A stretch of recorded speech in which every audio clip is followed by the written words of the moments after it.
अस्सलाम वालेकुम। बिना वक्त ज़ाया करे बाप दहर का सेकंड एपिसोड स्टार्ट करते हैं। Let's start now.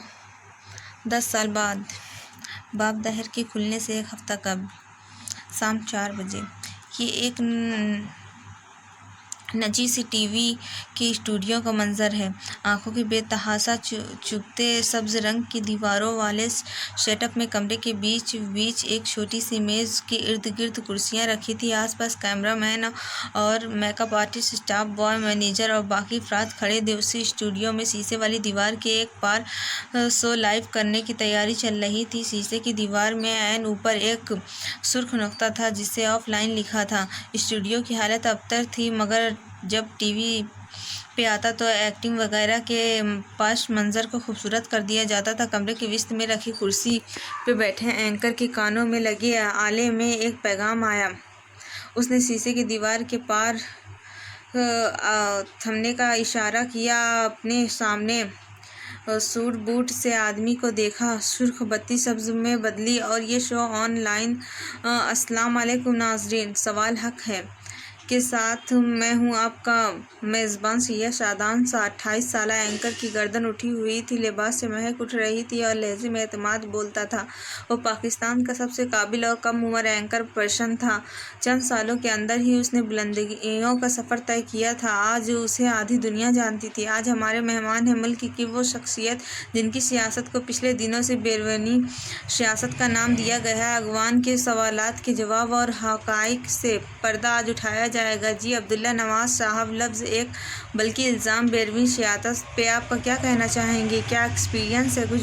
कुछ ही दिन कबल आपके हवाले से ये लफ्ज़ इस्तेमाल करना एजेंडा है। वो मेज़ पे रखे कागजात नहीं देख रहा था, वो कैमरा देख रहा था और मेहमान की आंखें कागजात रद्दी थे। शादान वो कहता था जो उसका दिल कहता था। हमारी सियासत को मैला करने के लिए सुल्तान सलाह अल-दीन और उनके ख़ानदान ने जो इल्ज़ामात लगाए हैं उनके जवाब मुँह से देना हमारा शेवा नहीं। सिकंदर हुसैन के उनके बेटे वो कुछ और भी कह रहे थे, मगर शादान ने एक नाम पे अटक गया था। आज पास वो सब्ज़ दीवारें, वो बोलता हुआ फरबेहा शख्स गायब हुआ तो उसकी आंखों के आगे मंजर बदले। बाप दहर खुला और माजी में जा पहुंचा। फ़्लाइट के परवाज़ में अभी कुछ वक्त बाकी था। मुसाफिर अपनी निश्तें और सामान संभाल रहे थे। 15-16 साला शादान जहाज़ की सीट पे खड़ी खिड़की की तरफ बैठा था। तासुरात तने हुए थे। हाथ में मोबाइल, जिसे कभी देखता कभी बेजारी से दूसरी सीट पे डाल देता। कभी बार उसने उठ कर आस पास झाँकने की कोशिश की थी, कोई उसका हम उम्र नहीं था। वह सख्त बोर हो रहा था।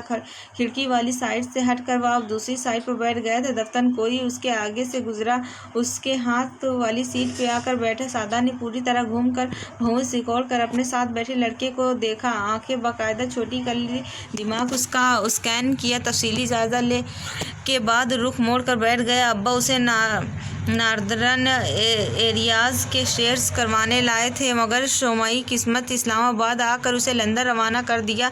काफ़ी देर बाद उसने अपने साथ बैठे लड़के को मुखातिब किया। अंदाज में एक बेख्तियार से रुआब था। नाम क्या है तुम्हारा और लंदन क्यों जा रहे हो? लड़के ने किताब से सर निकाला और मुस्कुराते हुए जवाब दिया, सुल्तान सिकंदर, मैं लंदन पढ़ने के लिए जा रहा हूँ। Subject science. एक लफ्ती जवाब। शादान अब फैल कर बैठा। एक्स्ट्रावर्ट को बोलने के लिए मौका चाहिए होता है और उसे मिल गया था। खुद जा रहे हो या अब्बा ने भेजा है? सुल्तान फिर से मुस्कुराया, धीरे से नरमी से। अब्बा ने, मगर मेरी मर्ज़ी से। या आखिर हम दोनों के अब्बाओं को हमें लंदन भेजने का ख्याल आया ही क्यों? हाँ ठीक है, मैं क्लासेस बंक करता था, स्कूल से भाग जाता था, कभी कभी स्कूल में गैंग भी चलाता था, लेकिन क्या बेटों के कोई हकूक़ नहीं होते? तुम बताओ भला, मेरी कोई गलती थी इसमें? सुल्तान ने नफ़ी में सिराया, बिल्कुल नहीं, बेटे तो ऐसा करते हैं, ये तुम्हारा हक था, लेकिन बाप के भी कुछ फ़राइज़ होते हैं। गरीब बाप ऐसी सूरत हाल में बेटे को ऑटो रिक्शा दिलवा देता है और अमीर बाप लंदन भेज देते हैं। फ़राइज़ उसने कहते हुए सर दोबारा किताब में झुका दिया। शादान कहकर मार कर हंसा था। सुल्तान झुके सर के साथ बस मुस्कुराया। अब्बा ने कहा था गलत संगत में न पड़ना, और अम्मा ने कहा था ज़िंदगी जीना मत छोड़ना। मेरी बात मान कर तुमने जीना सिखाया और अब्बा के फ़राइज़ बताकर अपनी संगत क्लियर किया, दोस्त बने। उसने एक हाथ बढ़ाया, आंखें में चमक दर आई। ज़ल्तान ने गर्दन उठाकर एक नज़र उसका बढ़ा हुआ हाथ देखा, दूसरी नज़र उसकी आंखें। वो लोगों को उनके मुंह से कहे लफ्ज़ों से नहीं, आंखों के आते तासुर से जज करता था।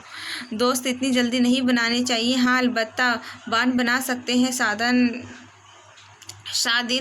उस पे भी राज़ी था। लंदन का सफ़र उसकी ज़िंदगी का बेहतरीन सफ़र बनने वाला था, वो जानता था। अब वो ज़ल्तान को इस जहाज़ में बैठे लोगों के मुतल्लिक़ कुछ बता रहा था। वो सुनता रहा और राय देता रहा। सैयद सादान सा उसकी वो बर्दाश्त से मुतासिर हो रहा था। हाल में वो इंटरव्यू ख़त्म करके गाड़ी में बैठा था, कोट पिछली सीट में डाल रखा था, आंखें ख्वाबदिशा सी लगती थी।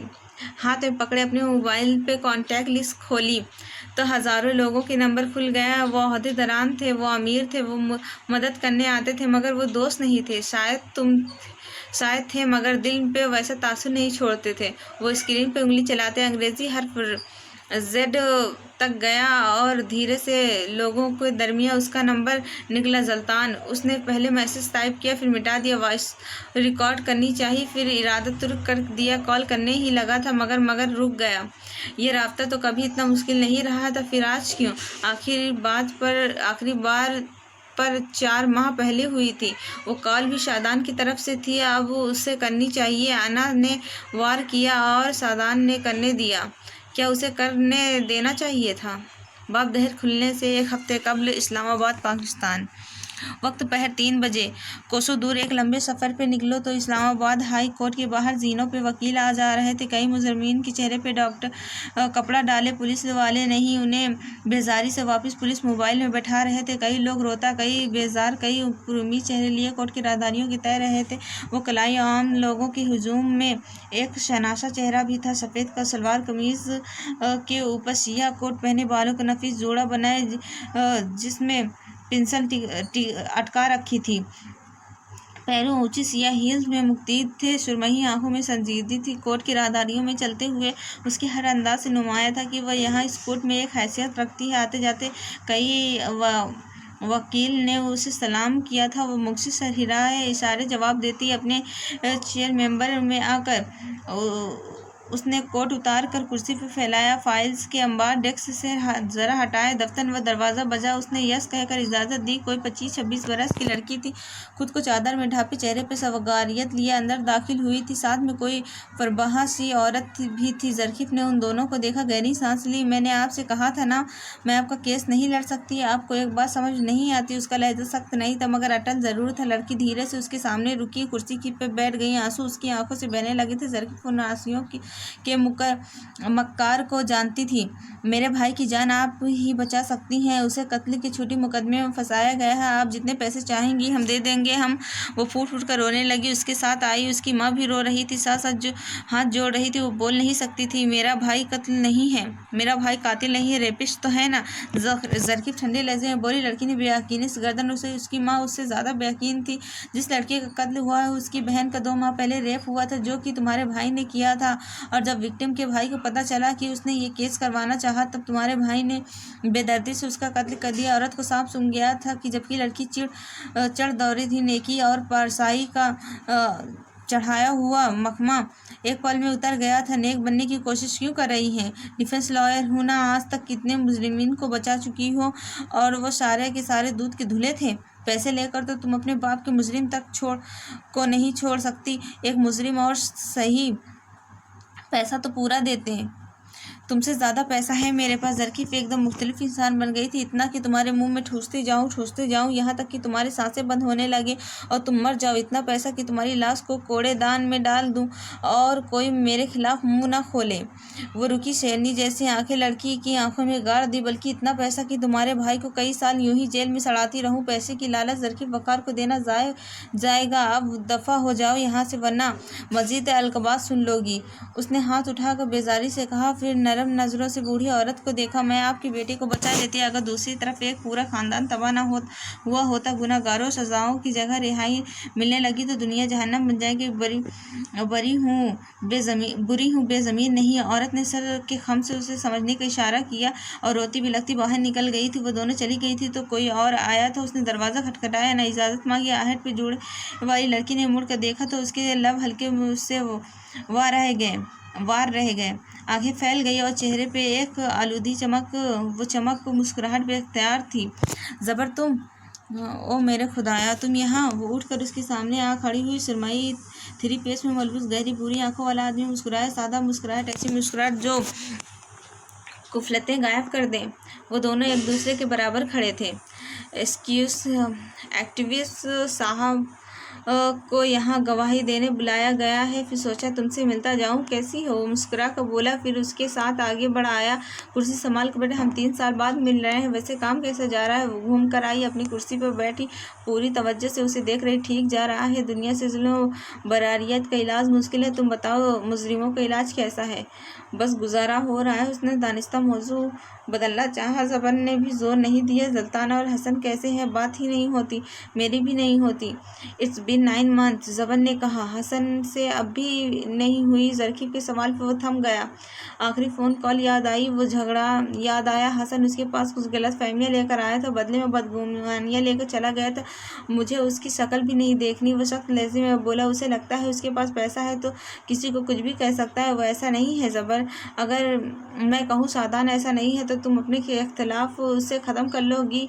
वो खामोश रही कुछ देर के लिए। उन दोनों को समझ नहीं आया कि अब वो क्या कहा जाए।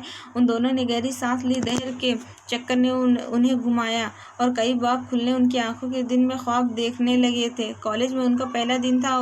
वसीअ व गरीज रकबे में फैली घास के कते पे खड़ी कदीम आलीशान इमारत कॉलेज आने वाले का दिल मोह लेती थी। कॉलेज के तवील दरवाजे के मुलतवी किए गुन लेते हुए आओ तो ग्राउंड के एक कोने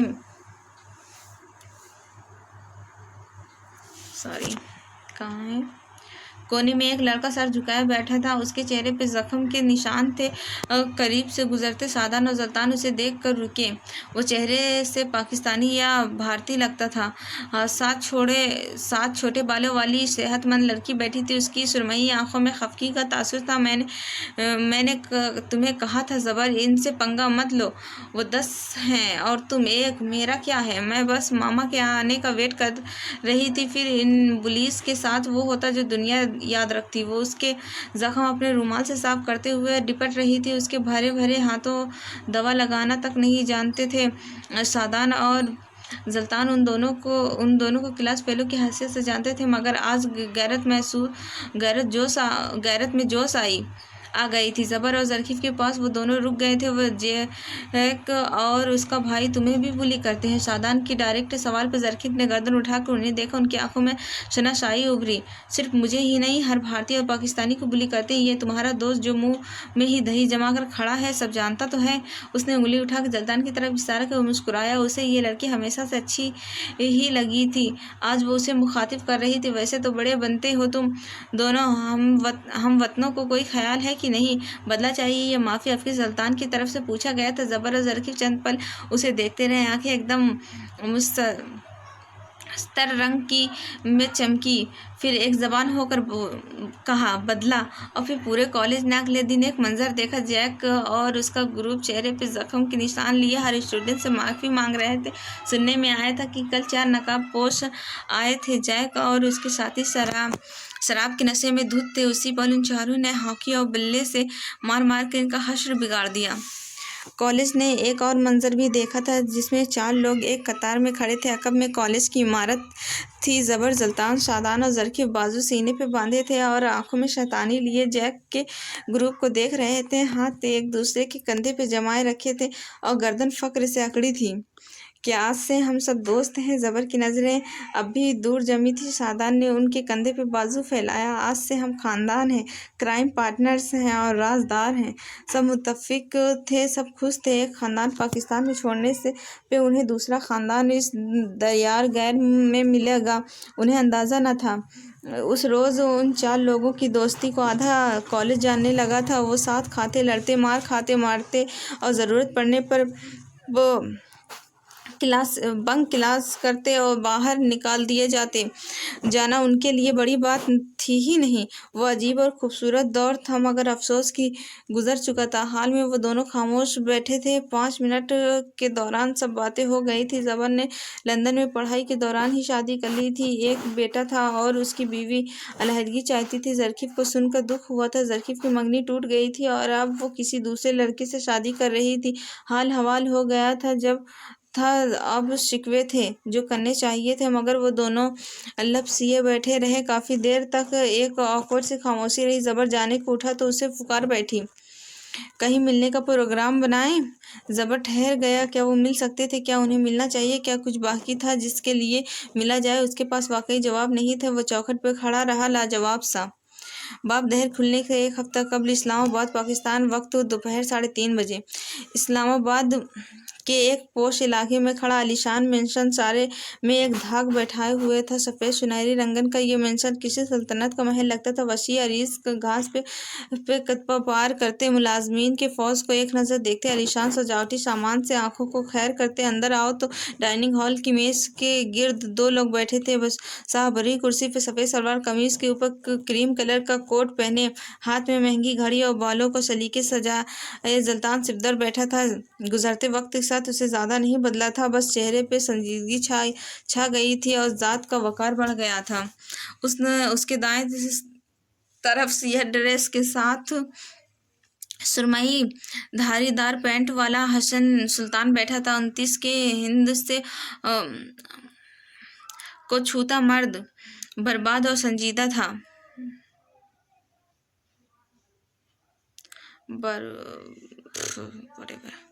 वो दोनों खामोशी से खाना खा रहे थे। हर थोड़ी थोड़ी देर बाद वो किसी बात को शुरू भी कर देते थे। आज खाना खाने पे खामोशी थी। हसन को याद आया कि कभी किसी दौर में वो खाना पे लड़ा करते थे। उसकी आंखों ने माजी का सफ़र किया। एक हफ्ता उसकी याददाश्त का हिस्सा बना। कॉलेज की कैंटीन में बैठे हुए उनके सामने पिज़्ज़ा रखा था और शादान बड़ी संजीदगी से नाइफ हाथ में लिए एक एक के लिए बराबर पीस काट रहा था। मेरा पीस छोटा है, पिछले पिज़्ज़ा से भी मुझे 2 स्लाइस मिले थे। हसन ने शिकायत की थी, स्लाइस कम मिले क्योंकि तुम हर दफ़ा शेयर भी कम देते हो। खामोश से बैठा ज़बर बोला, फिर गौर से शादान को स्लाइस काटते हुए देख रहा था, कहीं उसके हिस्से का स्लाइस छोटा ना हो जाए। हर एक को स्लाइस मिल चुके थे, हसन का हिस्सा कम था। उसने लालचाई नज़र शादान को देखा। मैंने सुना था जब मशहूर के लोग बहुत सखी होते हैं, वैसे अपना पिज़्ज़ा चखाना ज़रा। शादान का चलता मुँह रुक गया था, बात उसके शहर पे आ गई थी। उसने पिज़्ज़ा का स्लाइस हसन के मुंह के करीब किया। आंखों में अनजाना खौफ था। वो देखो, एमेडा आ गई। हसन के इशारे पर उसने मुड़ कर देखा और उसी लम्हे हसन सुल्तान ने पिज़्ज़ा का सारा स्लाइस उसके हाथ से लेके मुंह में भर लिया। शादान सदमे से उसे देख कर रह गया। बाकी सब भी उसकी फुर्तियों पे हैरान थे। मैंने ये भी सुना है कि जब मुसव्वरों वाले अपने खाना खा जाने वालों की हड्डी पसली एक नहीं करते। वो भरे भरे मुंह से बोला। शादान अब किसी भी वक्त रो सकता था। बात दोबारा उसके सैर पे आ गई थी। हाल में हसन बहुत कुछ कहना चाहता था, मगर चुप था। सुल्तान उसके कहने के मुंतज़िर। गुजरते वक्तों ने उन 5 के दरमियान बहुत कुछ बदल दिया था। हसन ने एक लड़ी की तरह उन चारों को जोड़े रखना चाहा, मगर वह थक चुका था। बाबा ने उसे कहा था, दोस्तों फिक्स करते हैं, मगर वो बदगुमानियाँ का क्या करे। सुल्तान ने खाना खाते हुए सर उठाया और हसन के बाजू पे बंधे प्लास्टर को देखा। एक हाई प्रोफाइल केस लड़ रहा था। कई धमकियों के बाद भी वो बाज नहीं आया तो डेमो के तौर पर उसे बाजू पे गोली मारी गई थी। तुम्हें नहीं लगता कि तुम्हें थोड़ा मोहतात रहना चाहिए? सुल्तान ने उसके बाजू की तरफ इशारा किया। हसन ने हाथ झुलाया और गिलास हाथ में उठा लिया। 2 घूंट भरे, फिर वापस रखा और कांटा उठा लिया। ये हमारी खानदानी रिवायत है, जॉब के दौरान जब तक गोलियां न खाए तो तनख्वाह हजम नहीं होती। उसने बात को हवा में उड़ाया। उसके बहनोई ने भी तो ऐसी गोलियां खाई थी। हाय बेचारा।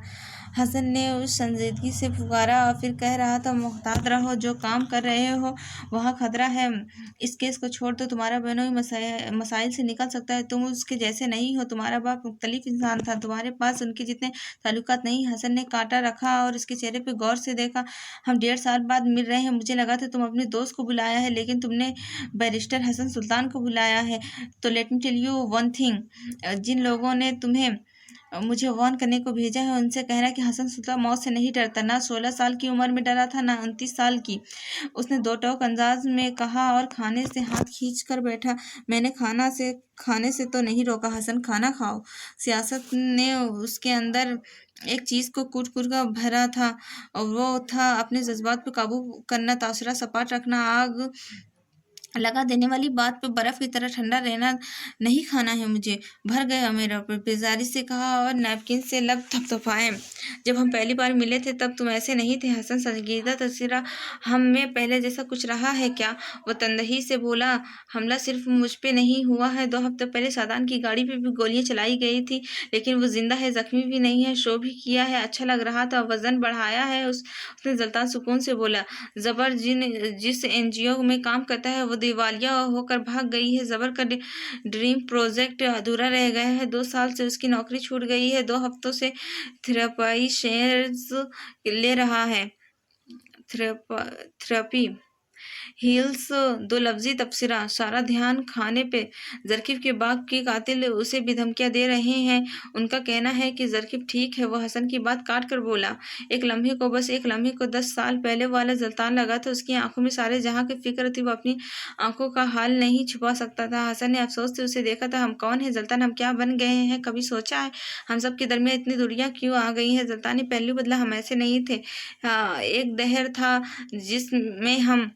प्लीज हसन, मैं उस वक्त को तुम्हारा लेक्चर नहीं सुन सकता। हर वक्त मुझे यही क्यों सुनाते रहते हो? कभी किसी और दोस्तों को क्यों नहीं कहते? मैं तुम सब के दरमियान आया था और मैं हमेशा तुम सब के दरमियान आऊंगा। दहर का चक्कर बदल चुका था, मगर हसन सुल्तान आज भी वैसा ही था। काश तुम हम सब के दरमियान ना आया होते। सुल्तान बड़बड़ा और अपनी प्लेट में झुक गया। हाँ, मगर खाने से जायका राखिया हो गया था। हसन उसे देखता रहा। एक तो मनाजिर बदल गए थे। बाप दहन ने एक पट जुदा किए थे और 10 साल पुराना खोला बिस्तर मंजर हमारी आंखों के आगे है।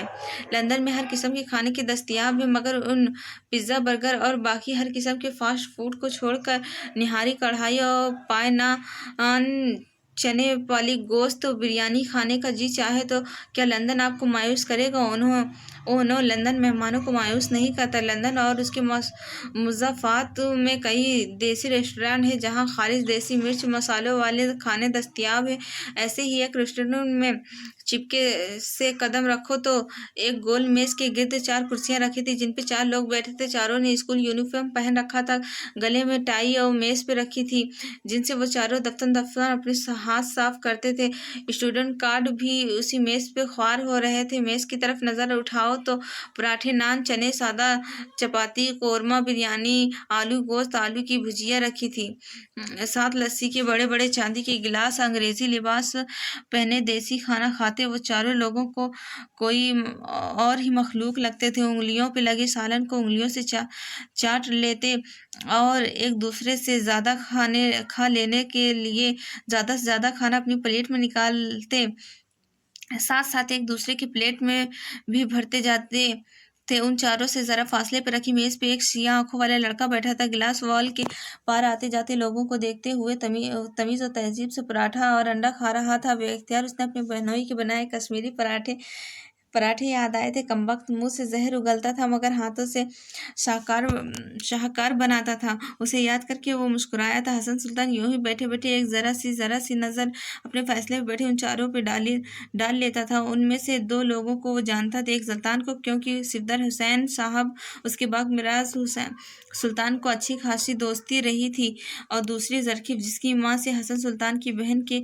अच्छे खासे ताल्लुकात थे। एलिट क्लास की फैशन आइकॉनिक्स उठकर उनके पास नहीं गया था वो उसका अंदाज नहीं था। मुझे तो लगा था तुम पैसे लाए होगे, ये क्या तरीका है? आवाज़ पे उसने गर्दन मोड़ी। शादान जिस तवक्को भड़क रहा था, भारी भरकम सी पाकिस्तानी मालकिन उन चारों को खून आशाम निगाहों से घूर रही थी। शादान, पिछले हफ्ते भी मैंने बिल दिया था, मुझे लगा था आज तुम सब हो यहाँ, तो मुझे क्या ज़रूरत है वॉलेट लाने की? सुल्तान का चेहरा मारे शर्मिंदगी से सुर्ख पड़ रहा था।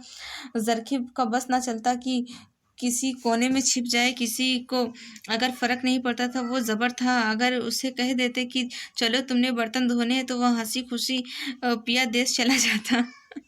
तुम लोग पैसे लाए हो या नहीं, उससे मेरा क्या कोई ताल्लुक नहीं है। मुझे मेरे पैसे चाहिए, वरना तुम सब अभी जानते नहीं हो। मालकिन की आवाज़ पे वो तीनों एक दूसरे को देखने लगे। चौथा उसके वक्त बाकी बच्चे खाने के साथ इंसाफी करने लगा था। प्लेट खाली करना कब सीखेंगे उसके दोस्त? कितने पैसे हुए? हसन सुल्तान अपनी मेज से उठाया था, किसी किस्म के दिखावे के लिए नहीं, हाँ अलबत्ता सिखाया गया आदाब के लिए। औरत अब उसके पैसे बता रही थी। हसन का मुंह बाकायदा खुला। 10 से 12 लोगों का खाना वो 4 लोग कैसे खा गए थे? उसने वॉलेट से पैसे निकाल कर औरत की तरफ बढ़ाए। जब शादान ने unread soup Indian soap serial के फ्लॉप हीरो की तरह अपना हाथ बीच में लाया और आसपास बिना आवाज़ के धूम तनाना धीरे धीरे बजने लगा था। कैमरा में मैन का बजट नहीं था, वरना सफ की आवाज़ के साथ एक एक किरदार का चेहरा भी दिखाया जाता।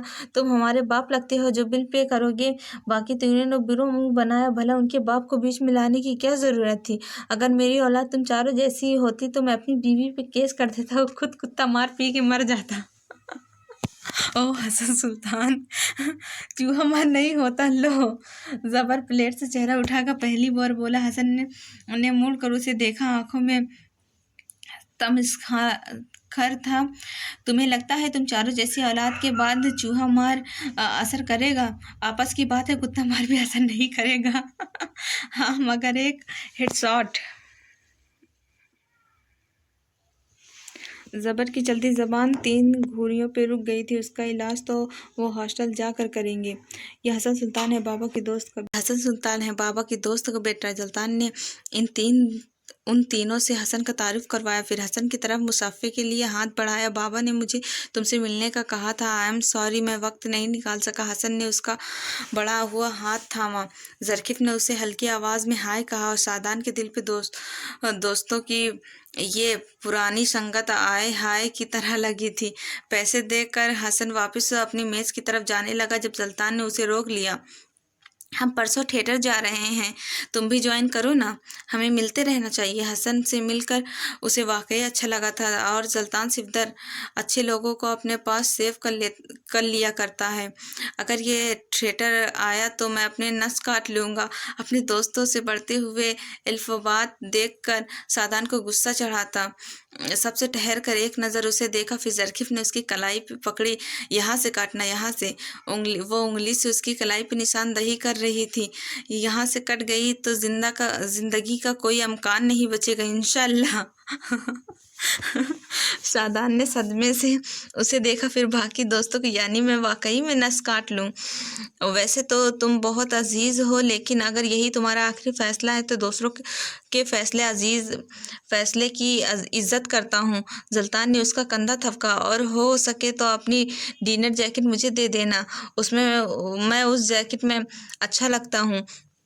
जबर की फरमाइश। सुल्तान सिकंदर ने सर झटका और फिर हसन को देखा। वो उन्हें ही देख रहा था। मेरे पास तुम्हारा नंबर है, एड्रेस भेज दूंगा। सुल्तान खुशदिली से बोला। आज तुमने पे किया है, थिएटर के पॉपकॉर्न और कॉफ़ी मैं ले आऊँगा। जबर की शाह खर्ची। तुमसे मिलकर बहुत अच्छा लगा हसन। जरखी मुस्कुरा कर बोली। शादान अब भी उसे गहरा आलूदा नज़रों से देख रहा था। हसन अपनी मेज़ की तरफ जाते जाते रुका, मुड़कर उसे देखा। आँखों में शैतानी चमक थी। बाकी तीनों का बिल भर दिया है, मगर तुम ये फेवर उधार रहा, क्योंकि मैं तुम्हारा बाप नहीं और ना ही मुझ पे तुम्हारी नस काटने की धमकी असर करेगी। शादान का बस न चलता, वह उसको पीछे ले जाए और इस रेस्टोरान आने पर लानत भेजे। उस दिन के बाद बहुत कुछ बदल गया था। उन चारों लोगों में 5वें का इजाफा हो गया। थिएटर की टिकट्स 5 हो गई, मेट्रो की सीट्स 5 हो गए, कप 5 हो गए, पिज्ज़ा के टुकड़े 5 होते थे। उधार मांगने के लिए एक फ़र्द बढ़ गया था, प्लान में हिस्सा बढ़ गए थे, कपड़े मांगने के लिए एक और वार्डरोब बढ़ गई थी, खानदान में एक फ़र्द का इज़ाफ़ा हो गया था। क्या कहते हो, हसन को कॉल करें? ज़रकीब की बात पे दरवाज़ा पार करता ज़बर थम गया था। आहिस्तगी से गर्दन मोड़कर उसे देखा, आंखों में तारीकी थी, ज़रकीब की आंखों में उम्मीद थी। हमारा इनवाइट ऑर्गेनाइज़र तो सादान हुआ करता था ना। ज़बर की याद दहानी पे ज़रकीब को बहुत कुछ याद आया था। तलगी से सर झटकते हुए उसने हसन को वीडियो कॉल मिला ली। यहाँ से दूर डाइनिंग हॉल में बैठे हसन सुल्तान को मोबाइल बजा था। एक सरसरी निगाह मोबाइल पर डालते हुए बेख्तियार चौंक गया था। जल्दी जल्दी कॉल अटेंड की। सुल्तान जो पास खड़े मुलाजिम से कुछ कह रहा था। उसने जो ही गर्दन मोड़ी, हसन की मोबाइल की स्क्रीन पे एक चेहरा नजर आया। वो थम गया, हर आहट थम गई, हर आवाज़ थम गई। उसके कदमों के नीचे ज़मीन साकिन हुई। एक पल के लिए वो सांस नहीं ले सका।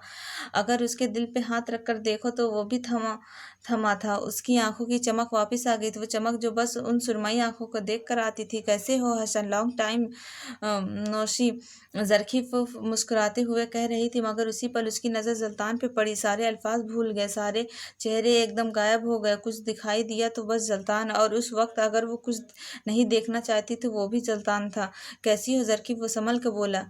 बदक वक्त सांस ली। मैं ठीक हूँ, तुम कैसे हो? उसने चेहरे पे हाथ फेरा, बाल दुरुस्त किया। वो नर्वस हुई थी। तुम कैसे हो ज़बर? अब वो चौखट्टे में उभरने वाले दूसरे चेहरे पूछ रहा था।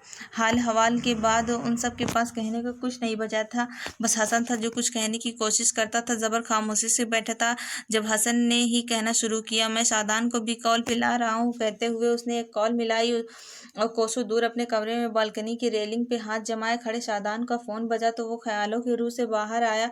पेन की पॉकेट से मोबाइल निकाल कर उस नंबर को देखा। उसे अचंभा सा हुआ, वो दोनों तो अच्छा ट्रामर्स पे नहीं थे, फिर ये कॉल। गहरी सांस भरते कॉल अटेंड करते हुए वो सिंगल सोफे पर आ बैठे। स्क्रीन के चौखट्टे में उससे 4 लोग नजर आए। खुशी होने के बजाय उसके चेहरे पे तंज था। हजार बातें थी, हजार तंज, हजार गिले शिकवे थे उसने दिल में रखे, और दिल कड़कता रहा। मेरा ख्याल था कि हम मिल लें, हम सब चंद दिन का नादरन एरियाज का टूर कैसा रहेगा? ज़रकीब ने एक बार फिर कुछ कहना चाहा। मैं मसरूफ़ हूँ, सुल्तान बोला। एक दिन के लिए अंदरोन लाहौर की सैर। सादान, तुम्हारे लिए तो गोल्डन चांस है। देसी खानों के बहुत शौकीन थे तुम, हसन बोला। वक्त गुजर गया, शौक बदल गया, जो था वो माजी में रह गया। वह तल्खी से बोला था। ज़रकीब की रंगत बुझने लगी थी। उसे उन लोगों को यूँ अचानक कॉल नहीं करनी चाहिए थी। माजी की राख फैलाओ ज़रा, क्या मालूम कि कुछ निकल आए, कोई शौक, कोई गिला, कोई कारनामा सुल्तान ने बस चलता था उसकी गर्दन तक अपने हाथ ले जाए। किस्सा तो हाल का भी कोई मुख्तलिफ नहीं है। लोग कुछ कहते हैं, करते कुछ हैं और बताते कुछ और हैं। उन दोनों के दरमियान हालात संगीन होने लगे थे। हसन बेबसी से उन्हें देखता रहा। काश उसके बस में होता तो वो बाप दहर खोलता, 10 साल पीछे सफ़र करता और वहाँ उन रेस्टोरेंट में बैठे उन 4 लोगों को नज़रअंदाज करके चला जाता। हक दहक हर पट बंद हो चुके थे। अब जो था यही था, हम वीकेंड पे मिलेंगे। ज़बर सारे वक्त में पहली बार बोला। कैफे विंग 4 शाम 7 बजे। हर कोई इनकार कर सकता मगर इसके लिए बोलना पड़ता, और यहाँ मौजूद इन 5 लोगों को बोलने खुद पे हराम कर रखा था। उन्हें कड़कना आता था, रंजिश पालनी आती थी, बाज रखना आता था। मैं ज़्यादा वक्त नहीं दे पाऊँगा। हाँ, मगर आधे घंटे के लिए आ सकता हूँ। सादान की बात पे कोई कुछ ना बोला, बस सर आसपास में हिला दिया। हर कोई राजी था, आधे घंटे की मुलाकात कर ही लेगी। इस वक्त वो 5 नकुश ये नहीं जानते थे कि आधा घंटा उनकी ज़िंदगी के चक्कर पूरे बदलने वाला था।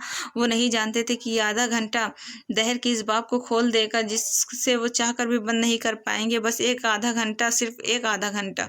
2 दिन बाद 7 जनवरी बाब दहर खुलने के चंद घंटे कबल शिया रंग की लंबी लेडर्स चमकते शीशों में उस शहरा के हर कैफे, शॉप, रेस्टोरेंट में अक्स बन और मिट रहा था। गाड़ी के अंदर ड्राइविंग सीट पे बैठे सादान साहब विराजमान था। गदमदी रंगत हल्की सी धूप पड़ने से पे दमक रही थी। स्टीयरिंग व्हील थामे उसे उसके हाथ की कलाई पे बंधी घड़ी जरा ढीली थी। उसे कलाई कैद करना नहीं था, पसंद था, मगर महंगे सामान और अपने वजूद पे बेहद पसंद थे। वो सो जहाँ मिलती जुलती तो वो यूनिकनेस चुरा लिया करता था। थोड़ी देर बाद उसका मोबाइल बजने लगा। अम्मा कॉलिंग स्क्रीन पे जगमगाते अल्फाज देखकर वो हल्का सा मुस्कुराने पे कि उसके गाल पे गाढ़ा बनता था काला टिन करके मोबाइल गाड़ी की स्पीकर के साथ जोड़ दिया, जिसमें उसने अब किसी को खफा खफा आवाज गूंजने लगे। बेगारा है दिल करता कि करे तू तो जूता हरा सोगरा सॉरी मुझे ये लैंग्वेज नहीं आती। बेगैरत दिल करता है तुम्हें जूतों से मारूं और ये उधेड़ उमर और निस्वानी आवाज थी। यह हाल ना हवाल सीधा झाड़ मौके पहले ही खबर थी कि तू हाँ बंजी कितनी खराब है। मुझे पहले ही पता था कि आप कितनी खराब हैं। वो मजे से बोला तो दूसरी तरफ औरत मजीद आग बबूला हो गई। शादान तुम्हारी उम्र में मेरे तुम्हारे अब्बा के 3 बच्चे थे। उन्होंने जैसे उसे शर्म दिलानी चाहिए। मैं जब कॉल के दरमियान में शादी के टॉपिक छेड़ती हूँ तुम नेटवर्क का बहाना बना देते हो। शादी किस कमबख्त को इनकार है। अम्मा वो गाड़ी चलाते हुए कह रहा था लड़की को मसला है, जब मिल गई तो कर लेंगे। लंबी मशरूफ शराहसा पे एक कैफे के सामने वह गाड़ी रोक चुका था। दूसरी तरफ एक पल के लिए खामोशी छा गई। सादान के चेहरे पे अब भी कुछ देर पहले वाली ज़ाहरियत नहीं रही थी। कुछ था जो दरमियान में आ गया था। 3 साल हो गए हैं, बच्चे कितना अरसा उसे ढूंढोगे। वह संभल कर बोली सिर्फ 3 साल ही तो हुए हैं अम्मा, कम से कम 30 साल तो होने दें। इतनी जल्दी भी क्या है, गिव अप कर दूं। वह हल्का से मुस्कुराया। उसकी आंखें ना मुस्कुरा सकी। दिल का एक जख्म सा था जो उसके बार उधड़ गया था। 30 साल लंबा अरसा होता है। खुद पे इतना जुल्म ना कर, नरमी से तंबिया करती सादान गाड़ी से उतर आया था। मोबाइल कान से लगाया वह कैफे के शीशे से दरवाजे पार देख रहा था। मल्टी ग्रीन रंग की शर्ट के ऊपर डीनम जैकेट और उसके साथ शर्ट हम रंग जेंजर पहने मर्द आंख शीशों में अब बन रहा था।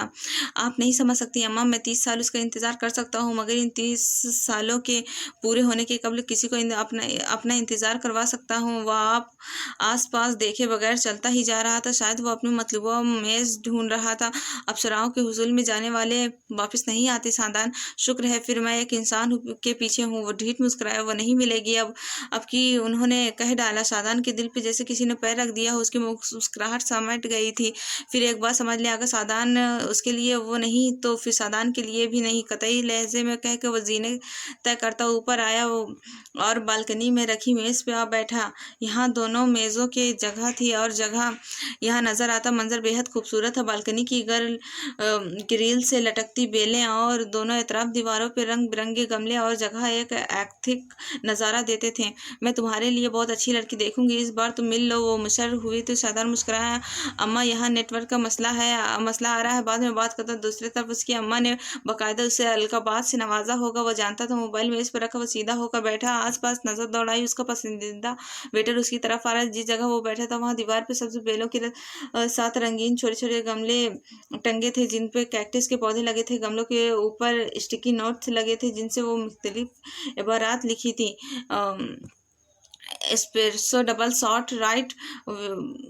वे वेटर उसके पास खड़े होकर मुस्कुरा के पूछ रहा था या फिर बता रहा था आज चाय पिला दो। वो बड़ी ही बेतकल्लुफी से बोला था। साथ एक आस से उसे देखा तो दोबारा आई थी। आस और उम्मीद एक टिमटिमाटा दिया था जो उसकी आंखों में जल कर बुझ रहा था। वो नहीं आई। बेरे ने मासूमियत से कहा आएगी। वो हुनूस मुस्कुराता रहा। वो आंखों की चमक मादिन पड़ गई थी। चाय जाओ चाय ले आओ। साथ उसने झुककर स्टिकी नोट पे कुछ लिखा और जब उस तक वो चाय ले आया तो तब वो 3 नोट तैयार कर चुका था। वो आए तो ये उसे दे देना। सादा ने वो नोट उसकी तरफ बढ़ाया। सिर्फ वही था जो उसका राजदार था जिसके 3 कबल उस लड़की को देखा था जो सादान के इंतजार का गवाह था। चाय रख कर वो वहीं खड़ा रहा। सादान ने निगाहें उठाकर उसे देखा। कप खाली करने तक यहीं रहोगे? अंदाजा मेहरी नहीं था, बहुत नॉर्मल था।